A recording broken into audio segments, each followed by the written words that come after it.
নমস্কার, আমি প্রশান্ত শাস্ত্রী আপনাদেরকে আরও একবার স্বাগত জানিয়ে শুরু করছি আজকের জ্যোতিষ আলোচনা। আজকেও চলে এলাম একটি গুরুত্বপূর্ণ বিষয়কে কেন্দ্র করে আলোচনা করতে। আজকে যে বিষয়টা নিয়ে আপনাদের মাঝে আলোচনা করব, সেই বিষয়টা আপনাদের প্রত্যেকেরই খুবই পরিচিত এবং যারা জ্যোতিষ সম্পর্কে কিছুটা নলেজ রাখেন বা যারা জ্যোতিষ সম্পর্কে আপনারা কোনো নলেজ রাখেন না, প্রত্যেকটা ব্যক্তির জীবনে কম বেশি এই বিষয়টা নিয়ে প্রত্যেকটা মানুষের ভাবনা থাকে। আমরা বিভিন্ন সময় দেখেছি যখন আমাদের সামনে বিভিন্ন ধরনের ক্লায়েন্টরা আসেন, যখন কোনো সন্তানের বাবা মা তার সন্তানের জন্মছক করবার ক্ষেত্রে আসেন, তিনি বারবার করে আমাদের জিজ্ঞেস করে এই বিষয়টা সম্পর্কে জানতে চান। আবার অনেক সময় বিবাহযোগ্য পুরুষ বা নারীর ক্ষেত্রেও এই বিষয়টা প্রচণ্ড ভাবনার একটা জায়গা তৈরি করে দেয়। এই বিষয়টি নিয়ে প্রচুর ভ্রান্ত ধারণা, প্রচুর নেগেটিভ ধারণা মানুষের মধ্যে আছে।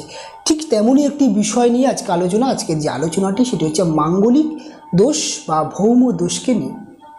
মঙ্গল গ্রহটি 9টি গ্রহের মধ্যে প্রচণ্ড একটি রোল বা ভূমিকা পালন করে।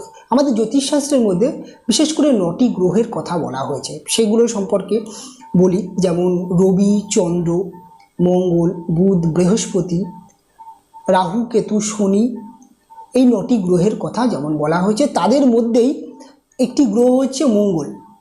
মঙ্গল ডিরেক্টলি আপনি দেখবেন একটি মানুষের জীবনের মধ্যে দিয়ে মঙ্গলের প্রভাব কীভাবে তৈরি হয়, তার দৈহিক গঠনের মধ্যে দিয়ে একটি মঙ্গলের প্রভাব প্রত্যেকটা জাতক জাতিকাদের মধ্যে কম বেশি দেখা যায়। তার মধ্যে রাগ, জেদ, কম্পিটিশন মাইন্ড, এনার্জি এবং তার মধ্যে অ্যাগ্রেসিভ নেচার, তার মধ্যে বিভিন্ন ধরনের ডমিনেটিং নেচার, এগুলো মঙ্গলের প্রভাব নেগেটিভ বা পজিটিভ বিভিন্নভাবে বিভিন্ন মানুষের জীবনে প্রভাব বিস্তার করে থাকে। ঠিক তেমনই মঙ্গল একটি মানুষের জীবনে যেমন এই নেগেটিভ প্রভাবগুলো দেয়, আবার একটি মানুষের জীবনে এই মঙ্গল যথেষ্ট পরোপকারী মানসিকতা তৈরি করে দেয়। অনেক সময় মঙ্গল সম্পর্কে বলতে গেলে আমাদের জ্যোতিষশাস্ত্রের মধ্যে মঙ্গল একটি যেমন অগ্নিতত্ত্বের গ্রহ, অর্থাৎ গরম বিষয় বা গরমকে যেমন বলা হচ্ছে, মঙ্গলকে একটি ক্ষত্রিয় বর্ণের গ্রহ, একটি সেনাপতির সাথে তুলনা করা হচ্ছে। অর্থাৎ সেনাপতি বা সোলজার, আপনি একজন ইন্ডিয়ান আর্মির কথা চিন্তা করুন, তার মধ্যে যেমন অ্যাগ্রেসিভ নেচার আছে, তার মধ্যে যেমন একটি রাগ আছে, তার মধ্যে যেমন একটি অত্যন্ত দুঃসাহস বা সাহস, আপনি যেভাবেই সেটিকে ব্যাখ্যা করুন না কেন, সেই সাহসটা যখন আছে, সে ব্যক্তির মধ্যে কিন্তু নিজের জীবনকে সে কিন্তু পরোয়া না করে সে কিন্তু দেশের জন্য, সে কিন্তু আমাদের প্রত্যেকটা দেশবাসীর জন্যে সে কিন্তু বর্ডারে সে যুদ্ধ করছে, সে অক্লান্ত পরিশ্রম করছে, সে কঠোর পরিশ্রম করে বর্ডারকে সে পাহারা দিচ্ছে এবং তার মধ্যে প্রচণ্ড মানসিকতা অর্থাৎ মনোবল অর্থাৎ মনের জোর প্রচণ্ড থাকে। অর্থাৎ এখান থেকে মানুষের মধ্যে মানসিক জোরটাকে মঙ্গল দেয়। মঙ্গল তার মধ্যে প্রচণ্ড সংঘর্ষ করবার মানসিকতা দেয়। জীবনে যখন মানুষের জীবনে সবসময় একরকম যায় না, জীবনে একটা মানুষের জীবনে বিভিন্ন রকম সময় আসে। একটা মানুষের জীবনে খারাপ ভালো দুটো সময় নিয়ে যেমন তৈরি হচ্ছে, ঠিক তেমনই যখন খারাপ সময়গুলো আসে, এই মঙ্গল যদি তা কোনো ব্যক্তির ভালো থাকে, তখন কিন্তু সেই মানুষটার জীবনে এই মঙ্গল কিন্তু তাকে ডিফেন্স করার শক্তি দেয়, তাকে সেই নেগেটিভ পরিস্থিতির সাথে লড়ে তাকে আবার একটা ভালো পরিস্থিতিতে নিয়ে আসবার জন্যে মঙ্গল সাহায্য করে। ঠিক তেমনই একটি গ্রহ হচ্ছে মঙ্গল। মঙ্গল কার চার্টে কীভাবে অবস্থান করবে, সেই মঙ্গল কী ধরনের অবস্থান করলে মাঙ্গলিক দোষ তৈরি হচ্ছে, সেটা নিয়ে বিস্তারিত আলোচনা যেহেতু চলছে, তার মধ্যে এই বিষয়গুলো আপনাদেরকে জানিয়ে রাখার প্রয়োজনীয়তা আমি দেখলাম বা প্রয়োজন মনে করলাম। কেননা মঙ্গল সম্পর্কে আপনারা একাধিক নেগেটিভ বার্তা আপনাদের সামনে যায়। দেখুন, মঙ্গল দোষ বা মাঙ্গলিক দোষ বা ভৌম দোষ, এই দোষটি জন্মছকের মধ্যে মঙ্গল গ্রহের অবস্থান অনুযায়ী তৈরি হয়। এবার লগ্নে মঙ্গল যখন বসে থাকে, তখন সেই ব্যক্তির কী করে, যেহেতু আমি বলেছি মঙ্গল একটি অগ্নিতত্ত্বের গ্রহ, যেহেতু একটি মঙ্গল গরম গ্রহ, মঙ্গলের মধ্যে প্রচণ্ড এনার্জি, প্রচণ্ড ফোর্স, যখন লগ্নে মঙ্গল থাকছে, তখন সেই ব্যক্তিটি জেনে রাখবেন তার মধ্যে স্বাধীন চেতা ব্যাপারটা প্রচণ্ড বেশি থাকে, একটু স্বাধীন চেতা মাইন্ডের হবে, তার মধ্যে একটু স্বাধীনতা ব্যাপারটা থাকে। আবার তার মধ্যে কিছুটা প্রোটেকশান করা, নিজেকে প্রোটেক্ট করার মানসিকতা প্রচণ্ড বেশি পরিমাণে দেখা যায়। মঙ্গল লগ্নে থাকলে তার মধ্যে একটা যুক্তি তৈরি করা, যে কোনো প্রশ্ন, যে কোনো কাজ, যে কোনো বিষয় বা যে কোনো বিষয়ের প্রতি তার একটি যুক্তি তৈরি করার মানসিকতা মঙ্গল তৈরি করে দেয়। মঙ্গল অপর দিক থেকে এই লগ্নে বসে থাকলে মঙ্গল তার মধ্যে রাগ, মাথা গরম এবং তার মধ্যে একটু অহংকারী মানসিকতা তৈরি করে দেয়, যেটি তার জীবনে অতিবাহিত করবার ক্ষেত্রে পদে পদে সমস্যা করে দেয়, বিভিন্ন সমস্যা মঙ্গল করে দেয়। কেন, একটি মানুষের মধ্যে যদি ধৈর্য শক্তি কম থাকে, তার মধ্যে রাগের ভাগটা বেশি থাকে, সে তার জীবনে সমস্যায় পড়বেই। কোনো একটি ব্যক্তি তার মধ্যে যদি আত্ম অহংকার, নিজেকে সবসময় জাহির করবার প্রবণতা যদি বেশি থাকে, তার জীবনে অসম্মান রিটার্ন হয়ে আসতে বাধ্য। এবং কোনো একটি ব্যক্তির মধ্যে যদি ডিফেন্স, অর্থাৎ সব কিছুতে একটি যুক্তি, সব কিছুতে একটি নেগেটিভ মন্তব্য তৈরি করার মানসিকতা আর নিজেকে সবসময় জাহির করবার প্রবণতা, সেটা যদি থাকে, অনেক ক্ষেত্রে যদি কোনো ব্যক্তির মধ্যে বিশেষ করে একটু ফাইটিং নেচার থাকে, অর্থাৎ নিজের আত্মসমালোচনা সহ্য করতে না পারার কারণে সে যখন কোনো মার পিট ঝামেলা ঝঞ্ঝাটে জড়িয়ে যাচ্ছে, তখন তার জীবন চলবার ক্ষেত্রে সমস্যা হয়। মঙ্গল সাধারণত লগ্নে বসে থাকলে এই ধরনের প্রবলেমগুলো দিয়ে থাকে।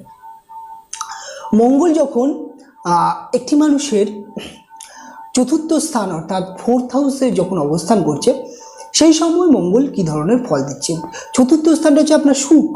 যখন কোনো একটি ব্যক্তির মধ্যে এত প্রবলেম থাকে, অর্থাৎ তার মনের জায়গায় যখন মঙ্গলটা বসে আছে, যেহেতু 4th হাউস থেকে আমরা মন দেখছি, গৃহ দেখছি, সুখ দেখছি, তাই তার সুখের জায়গাটা অনেকটাই কমে আসে। সে তার ঘরে অর্থাৎ গৃহ পরিবেশে যখন থাকছে, তখন সে বিভিন্ন রকমভাবে তার গৃহ পরিবেশটাকে গরম করে রাখছে। অনেক সময় সে তার মা, সে তার পরিবারের ঘরের যারা ব্যক্তি আছে তাদের প্রতি তার ডিমান্ড, চাহিদা, এগুলো অত্যন্ত বেশি পরিমাণে প্রভাব ফেলে বা দেখা যায়। অনেক সময় দেখা যায় যে তার পরিবারের ব্যক্তিরা, বিশেষ করে মা বা পরিবারের যারা নিকট ব্যক্তিরা, তাদের মধ্যে একটু মাথা গরমের প্রবণতা দেখা যায়। অনেক সময় দেখা যায় যে তার বড় ভাই তাকে বেশি পরিবারের মধ্যে বেশি শাসন করছে। এই ব্যাপারগুলো তার পরিবারে, অর্থাৎ তার গৃহ পরিবেশটা একটু গরম টাইপের হয়ে যায়। কেউ যেন কারোর কথা ঠিকঠাকভাবে নেয় না, অর্থাৎ সে যখনই কিছু করতে যায় তার পরিবারের থেকে রিটার্ন সেই সমস্যাগুলো চলে আসছে, এরকম একটা গৃহ পরিবেশ দিয়ে দেয়। আবার মঙ্গল চতুর্থভাবে থাকলে এটি বিবাহের পরেও সমস্যা হয়। কারণ বিবাহের পরে যখন আপনার জীবনে বউ আসুক, আপনার ওয়াইফ আসুক বা হাজব্যান্ড, আপনি পুরুষ হন বা মেয়ে হন, তখন সেও তো আপনার পরিবারের একটি ব্যক্তি হয়, তাকেও কিন্তু এই সমস্যাগুলোর জন্যে আপনার পার্সোনাল ম্যারিড লাইফেও সমস্যাগুলো তৈরি করে দেয়। মঙ্গল অনেক সময় মনের জায়গায় থাকলে একটুখানি মানসিকভাবে অহংকার করে দেয়, যেটি লগ্নের ক্ষেত্রে বললাম, সেই সমস্যাগুলো করে দিচ্ছে। আবার এই মঙ্গল যখন আপনার সপ্তম স্থানে থাকছে, দেখুন সপ্তম স্থানে যখন মঙ্গল বসছে, ঠিক তার অপোজিটের লগ্নেতে তার প্রভাব থাকছে, আর লগ্নতে যখন মঙ্গল বসছে অপোজিটভাবে তার সপ্তমে প্রভাব বিস্তার করছে। এই মঙ্গলের যখন সপ্তমে অবস্থান করে, ঠিক আপনার বিবাহিত জীবনের মধ্যে একে অপরের মধ্যে ইগো, একে অপরের মধ্যে কথা কাটাকাটি, একে অপরের মধ্যে বর্নিং অভাব, একে অপরের মধ্যে কেউ যেন কন্ট্রোল নয়, কেউ যেন কোনো একটা সমস্যা, কোনো একটা ঝামেলার সাথে কেউ যেন আপোষ করে মেনে নেওয়ার ব্যাপারটা থাকে না। একে অপরের মধ্যে সবসময় একটা সমস্যা, সবসময় একটা ঝামেলা, অশান্তি থাকে, এটা মঙ্গল দিয়ে থাকে। মঙ্গলের ভূমিকা হচ্ছে, মঙ্গল যখন থাকে তার মধ্যে প্রচণ্ড স্বাধীন চেতা ব্যাপার থাকে এবং সে সবসময় চাইবে আমার কথাটা যেন শোনে।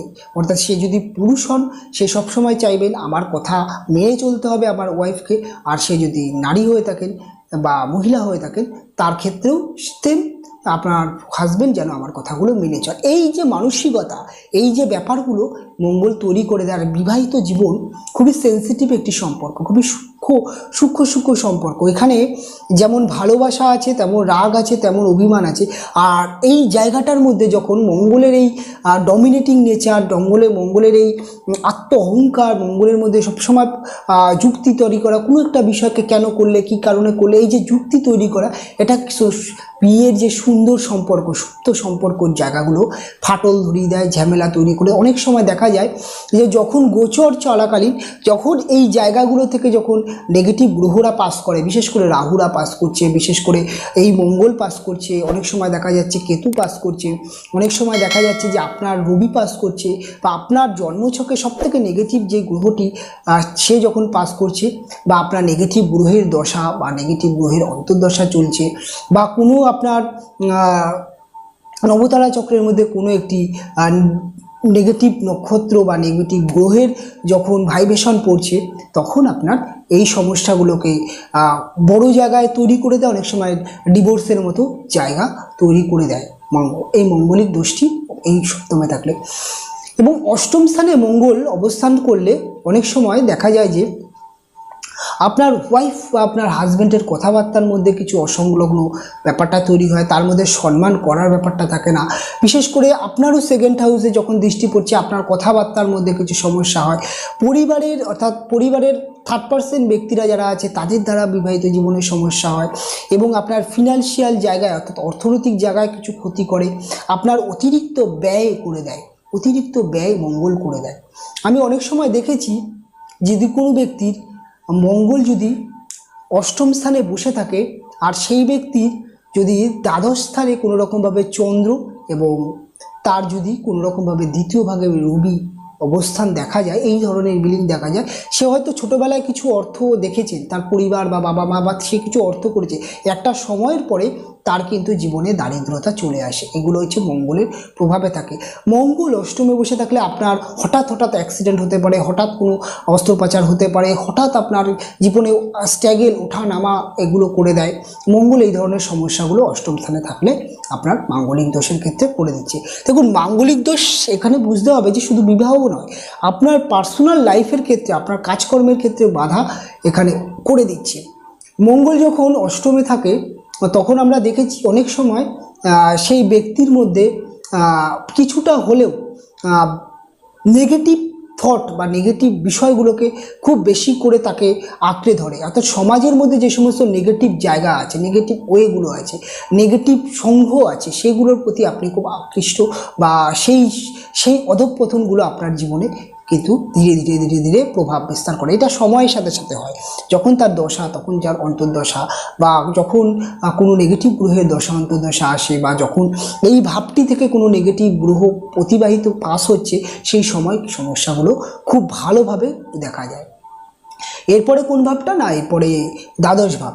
দ্বাদশ ভাবে যখন মঙ্গল অবস্থান করে তখন আমরা দেখেছি দ্বাদশভাবে মঙ্গল অবস্থান করলে আপনি যখন দূর যাত্রা করছেন, ভ্রমণ করছেন, কোনো জায়গায় ঘুরতে যাচ্ছেন, সেই সময় আপনার কোনো একটা হঠাৎ করে কোনো সমস্যা হলো, হঠাৎ করে কোনো একটা সমস্যাতে কেন্দ্র করে আপনার হসপিটালাইজ হতে হলো, আপনাকে বিভিন্ন রকমভাবে আপনাকে প্রচুর অর্থ ক্ষয় হলো।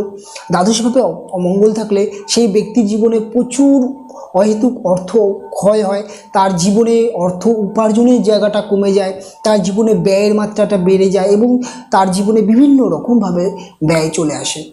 আবার এই দ্বাদশভাবে মঙ্গল থাকলে সেই মঙ্গলের প্রভাব, বিশেষ করে প্রভাব দৃষ্টি বা প্রভাব নিয়ে বলবো, সেই মঙ্গলের প্রভাব পড়ে যায় আপনার ষষ্ঠভাবে।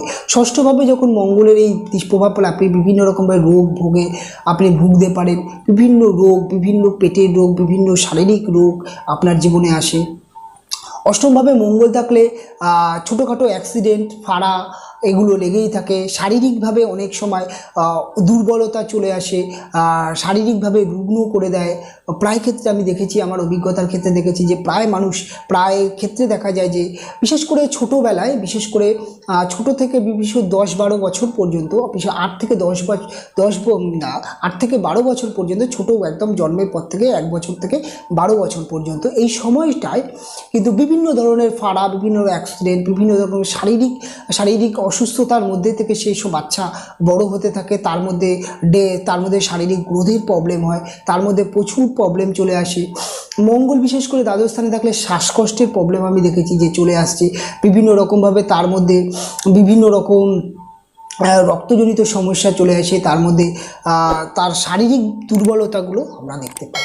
এই হচ্ছে মঙ্গল বিভিন্নভাবে বিভিন্ন রকমভাবে বসে থাকতে ফল দিচ্ছে। এবার এই মঙ্গল কোনো একটি ব্যক্তির চার্টে যদি শুধুমাত্র মঙ্গল বসে আছে বলেই যে তার বিবাহিত জীবনে প্রবলেম হয়েছে এমন নয়, মঙ্গল বিভিন্ন রকমভাবে প্রবলেম দেয়। এবার মঙ্গল দোষ কাটানোর জন্য বিভিন্ন ধরনের পন্থা আছে। বিশেষ করে পুরুষদের জন্যে আমরা দেখেছি যে বিবাহ পূর্বে অর্থাৎ তার বিবাহের আগে আমরা দেখেছি যে তাকে কোনো কলা বা কলস বা ইত্যাদি ইত্যাদি কোনো একজন দেবীর সাথে বিবাহ দেবার একটি প্রথা আছে, এটা ব্রাহ্মণী প্রথা। আবার মহিলার ক্ষেত্রে আমরা দেখেছি যে বটবৃক্ষ, শিব, বিষ্ণুর সাথে বিবাহ দিচ্ছে, এরকম বিভিন্ন রকম আছে। এভাবেও মাঙ্গলিক দোষ কাটায়। কিন্তু সবথেকে উত্তম টোটকা বা উত্তম একটি পদ্ধতি আছে যে তন্ত্র পদ্ধতি।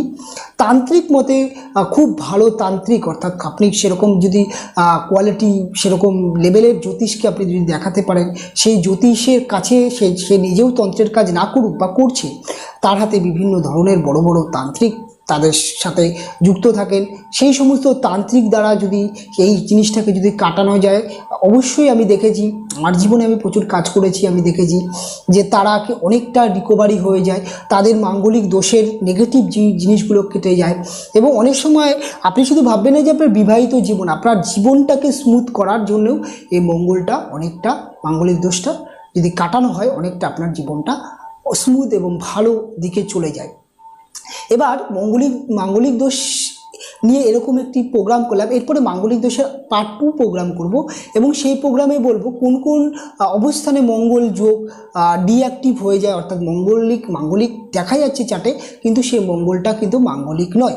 এরকমভাবে একটি প্রোগ্রাম আপনাদের সামনে আনবো। অনেক সময় দেখা যাচ্ছে যে মঙ্গল সেই ভাবটিতে বসে আছে, কিন্তু এই যে একটি নেগেটিভ কথা আছে না যে কেউ না কেউ মারা যাবে, হাজব্যান্ড হবে, এই বিষয়টা ব্যাখ্যাটা পরবর্তী প্রোগ্রামে আপনাদের সামনে আরও বিস্তারিতভাবে আনবো। মাঙ্গলিক নিয়ে আরেকটি প্রোগ্রাম আপনাদের সাথে সেপারেট প্রোগ্রাম আমি দেবো, কারণ এই প্রোগ্রামে অনেক বড় হয়ে গেছে, আলোচনা করা যাবে না।